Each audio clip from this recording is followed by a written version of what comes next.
had carried out with his own hand, if unwillingly. Indree squeezed his hand and shook her head. We've been over this. You didn't start anything. Endo did. Killing Ernst was the only way to save thousands of lives. But maybe if I turned myself in— Endo does not let his war end so easy, Kadka said, her lips curling to reveal her fangs. His plan does not end if you are in jail. Just leaves one less person who knows to stop him. Tane sighed. I know you're right.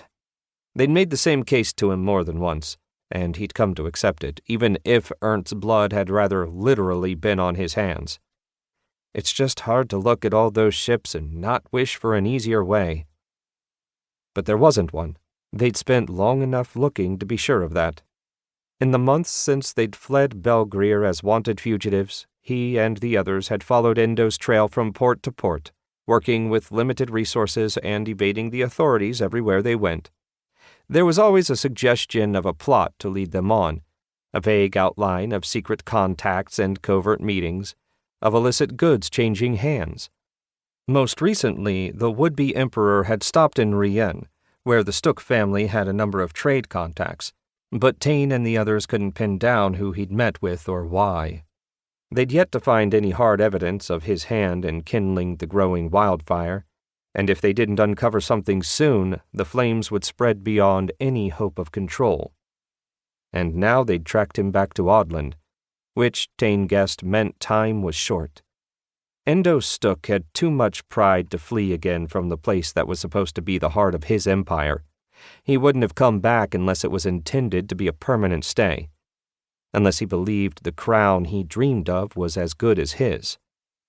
Indree set her jaw. Easy or not, we will stop him. I have easy way, Kadka said. We find him, and I kill him.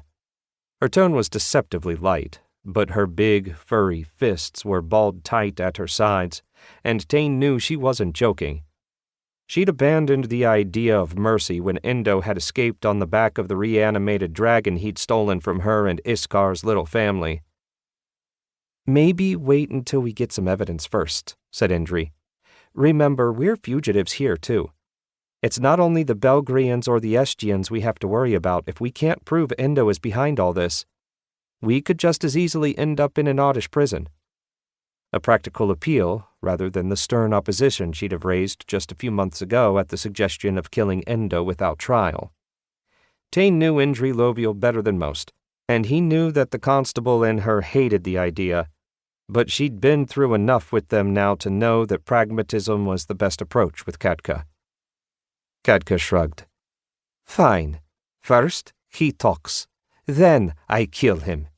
If he gives choice. And that was the catch. If Endo etched the same siphon spell on himself that he had on Ernst, there might not be a way to stop it without killing him, even if it left them without any way to prove their innocence. Well, at least your priorities are in order, Tane said. He didn't think she'd ruin their chance at getting the proof they needed unless she had to, but then Kadka did love her dragons. Let's just hope we find something we can use before it comes to that. If proof even makes a difference, Tinga said, without a trace of her usual mischief. A lot of people on those boats are looking for an excuse to do something they've wanted to do since the Mage War. They want to wipe Audland off the map. They might not want to stop, evidence or no. Belgrier at least thinks they have a reason for all this, but the Estians just jumped on board at the chance to kill mages, and as far as they're concerned, we're all mages. A grim scowl turned her lips. The one time having no magic might have come in handy, and no one's going to care. No one had an answer for that. She was right, of course. They all knew what was at stake, but Tinga had to feel the risk more sharply than the rest of them, save perhaps Kadka. Goblins were seen as magicless peasants by a great many in Audland, and as creatures of insidious magic by the nations of the continent, to say nothing of their reputation as sneaks and thieves and criminals on both sides.